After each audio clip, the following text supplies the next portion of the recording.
Querido Bravin, querido Mineiro, esse é nosso irmão, outra parte nossa do NAFAGE, dentro de Minas Gerais.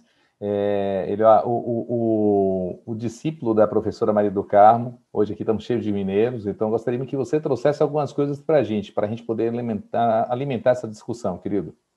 Pode compartilhar a sua tela, Bravin. A gente vai colocar... Boa noite, Antônio Fábio, meu amigo, prezados colegas. Como moderador aqui, iniciando esse bate-papo, eu trouxe aqui uma provocação e uma questão. Eu vou... Tá compartilhada a tela aí? Tá. Ô, Bravin, para aqueles que estão chegando agora, vocês poderão acompanhar, meus amigos, na parte inferior da nossa plataforma, há múltiplas escolhas. O Bravin vai apresentar um caso, vai apresentando para vocês, e vocês vão opinando para nós, tá? A gente vai estar debatendo convosco nesse momento, para que todos tenhamos sair daqui com uma linha de raciocínio uniforme, tá bom? Pode soltar, Bravin. Sim. A primeira questão, na verdade, eu trouxe foi uma provocação, e depois a gente vai ter uma outra questão onde a gente vai poder a gente vai ter opções nessa segunda questão. Então, eu trouxe aqui uma frase retirada literalmente da nossa Bíblia, que é o Schlesinger. Estudando a respeito do assunto, né, eu trouxe essa frase que foi retirada literalmente desse capítulo de livro. Eu gostaria que a professora Maria do Carmo comentasse, até para reforçar o que ela falou hoje sobre diagnóstico. Então, para fazer o diagnóstico da intolerância à lactose, tendo em vista a baixa correlação entre o nível de má absorção e intensidade dos sintomas, é importante monitorar os sintomas após a ingestão da lactose, seja durante o teste oral ou de hidrogênio expirado. Então, nesse primeiro momento, eu gostaria que a professora Maria do Carmo comentasse a respeito disso, como que ela enxerga, para reforçar o que ela já comentou durante a aula, mas eu acho que são conceitos muito importantes na nossa prática diária. Por favor, doutora Maria do Carmo.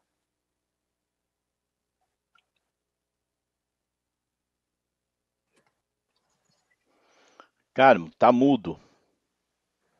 Tá mudo. Não é possível. Mudo? Ainda? Ah, sim. Pronto, agora professora. Tá bem. Maurício, obrigada. É um prazer estar aqui com você. É isso mesmo, né? A grande diferencial desses pacientes será o relato de sintomas durante a prova. Isso, os colegas aqui que fazem teste respiratório controlam muito bem, você é um deles, a gente sabe disso, todo o racional dos sintomas, mas no teste oral não. Isso é um grande problema.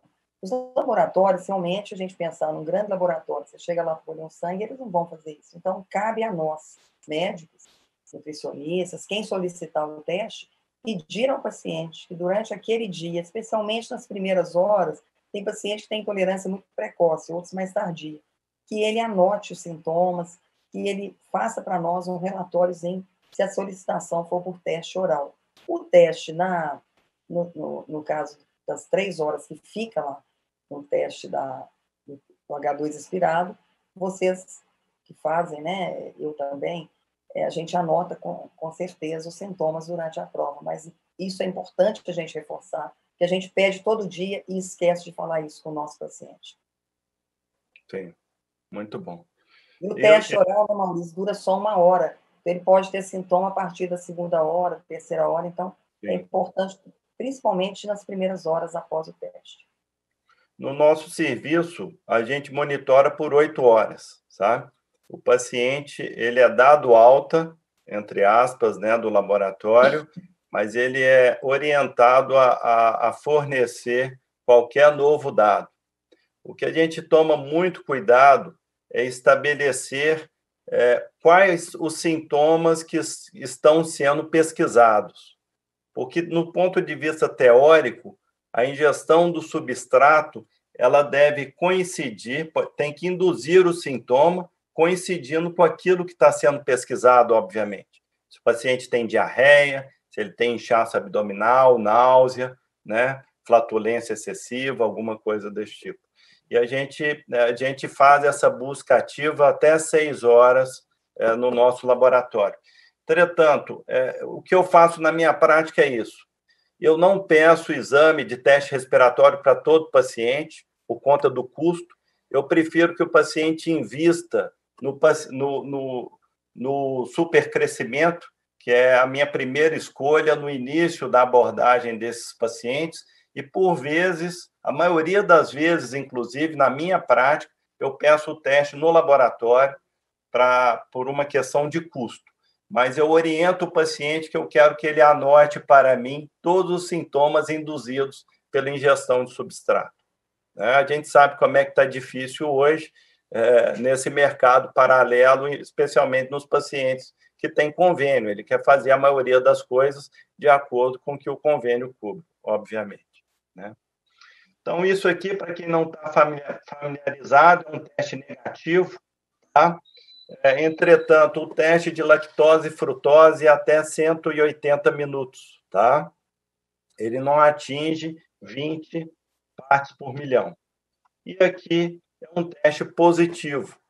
Entretanto, isso fala sobre má absorção ou ausência de má absorção. Eu gostaria de colocar para vocês, isso aqui é um sentido prático, para vocês entenderem como que a gente enxerga isso aqui na prática, né? Então, a gente considera a má absorção quando há aumento do nível, né, de H2 expirado, né, a partir da linha de base. Ou se o paciente tem diarreia induzido pelo substrato, tá? Ok? E a gente chama de intolerância quando tem a má absorção associado à presença de sintomas. Esses sintomas, preferencialmente, aqueles que estão sendo pesquisados, aqueles que estão incomodando o paciente, né? Então, num teste negativo, ele é considerado normal quando não há a má absorção e não tem sintoma, né? E um termo que foi comentado pela doutora Maria do Carmo é a hipersensibilidade, que pode ser tanto a frutose ou a lactose. Quando você não tem mal absorção, é lógico que aqui existe um subgrupo que não é produtor de H2, né? Lógico que aí também tem um falso negativo para a hipersensibilidade. Entretanto, o diagnóstico de hipersensibilidade, ele exige a presença de não haver má absorção no teste respiratório, associado a pelo menos 2 sintomas, tá? Ok? Induzidos pela ingestão do substrato. Então, esse termo de hipersensibilidade à lactose e hipersensibilidade à frutose, ele existe. Não há consenso sobre o diagnóstico, mas ele é um termo que a gente vai ver com muita frequência aí nos próximos anos, tá? E essa aí é a questão sobre frutose, tá? Doutor Fábio, nós vamos colocar em votação aí? Já colocamos, Bravin. Ok. Você pode comentar um pouquinho sobre a pergunta? Daqui a 50 segundos te passo a resposta. Ok. Então, sobre intolerância à frutose, todas são corretas, exceto indivíduos saudáveis absorvem até 25 gramas por dia. Tá? Do ponto de vista técnico, o teste respiratório é com 25 gramas de frutose. Tá? Inchaço abdominal e diarreia são os principais sintomas. A avaliação por teste respiratório não é útil para identificar pacientes que se beneficiam com a restrição de frutose. E letra D, pequenas quantidades de frutose podem induzir sintomas em pacientes com síndrome do intestino irritável. Tá? Então, podem votar, fiquem à vontade aí. Como é que está a prática clínica de vocês, assim, com lá no laboratório, Bravin? O pedido, a queixa de intolerância à frutose? Sim, o que acontece? Na nossa prática, a gente sempre tenta esclarecer inicialmente se não há supercrescimento bacteriano, porque os sintomas, eles são muito inespecíficos e eles se sobrepõem, essas síndromes se sobrepõem. Então, por vezes, se a gente busca a presença ou não de supercrescimento bacteriano e a gente trata esse supercrescimento, a gente pode, essas intolerâncias que podem acontecer, elas são, por vezes, secundárias a esse supercrescimento bacteriano. Então, a gente pesquisa a intolerância após esclarecer não haver supercrescimento bacteriano. 80% de nossos colegas espalhados por todo o Brasil, hoje estamos com a casa cheia, colocaram a letra C, Bravin. Sim, perfeito. Tá? Alguns comentários. É justamente isso, até 25 gramas por dia de frutose é bem absorvido, tá? Especialmente se junto com essa frutose tem a glicose associada, como nos chocolates, que em geral em 50 gramas tem 8 a 18 gramas de frutose, tá? O inchaço abdominal e a diarreia são os principais sintomas.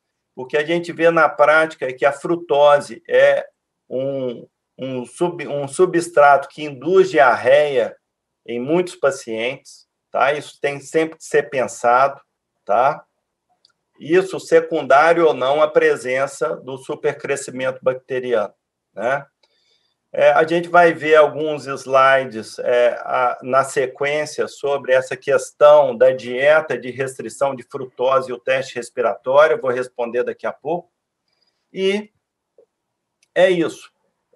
Alguns trabalhos demonstram que uma pequena quantidade de frutose, como 3 gramas numa refeição, é capaz de induzir sintoma em pacientes com síndrome do intestino irritável. A doutora Maria do Carmo falou assim de uma forma muito interessante como que o paciente com síndrome do intestino irritável ele está mais sujeito a ter intolerância a esses carboidratos, tá?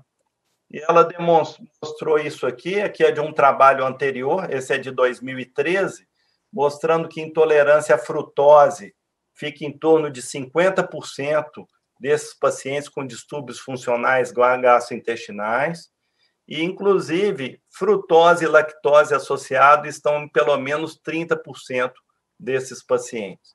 E o que os trabalhos mostraram na sequência? Que esse perfil de paciente com intolerância à lactose e frutose associado são os que mais frequentemente respondem bem às dietas restritivas tipo FODMAP, que não é uma dieta ideal, mas são os que mais comumente respondem, especialmente nisso aqui, no quesito diarreia.